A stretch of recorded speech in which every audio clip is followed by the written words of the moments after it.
From the air, the countless rice paddies of the Irrawaddy Delta looked like glass slips. 2 months ago, Cyclone Nargis ravaged the soil. It caused the death of thousands, reduced entire villages to rubble, and stole from many who survived their life. Located along the Labuta River, Tagpanguanqui village was flattened, and 150 people died. In a matter of hours, Saw So-E lost his shop and his home. There was panic. People went up high buildings or up trees to escape the waves, which were 10 to 12 feet high, he explains. Soji Ku's 2 oldest sons drowned in his rice paddy fields. I'm very depressed because 2 of my sons are dead. I'm very sad I can't even think about planting now, he says. Within days of the storm, the World Food Program was moving food and temporary shelter by whatever means possible to villages like Tagpanguanqui. But the task was onerous. What trucks could not move, a small fleet of boats and barges did. Within weeks, the World Food Program sub-office in Labuta confirmed that it had made at least 1 delivery of food to each of the 519 villages in its region. But much more was needed. By early June, 10 WFP helicopters were flown into the country to assist in the humanitarian effort.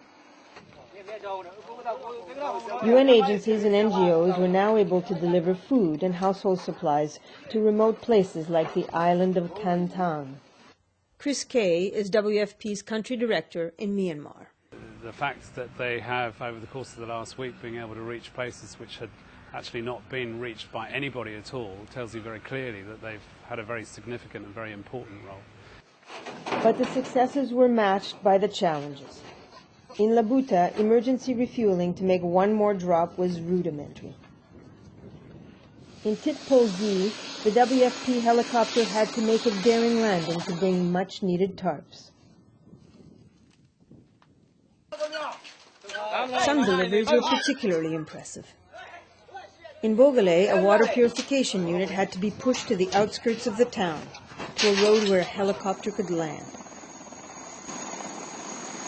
An hour later, the unit was dropped in Setsan village, an area particularly hard hit by the cyclone. They said that this is the Tenkanji. Sometimes helicopters touched down just to try and find villages. Maps were not up to date and locations were sketchy. Yet within a few weeks, 60 communities had been reached by helicopter. And by the end of June, WFP had delivered more than 18,000 tons of food by air, water, and road to nearly 700,000 people. The priority was ensuring ongoing food supplies for the region, but so was rebuilding. In Tuapain, some of the villagers salvaged what they could, built new huts, but many couldn't manage that. Most of the people here are casual laborers. They work for landowners who cannot afford to replace their lost water buffaloes or tractors. So along with ongoing food distribution, UN agencies and NGOs are now pushing hard with equipment replacement programs, trying to ensure that the people of the Irrawaddy Delta can, with time, reclaim their way of life.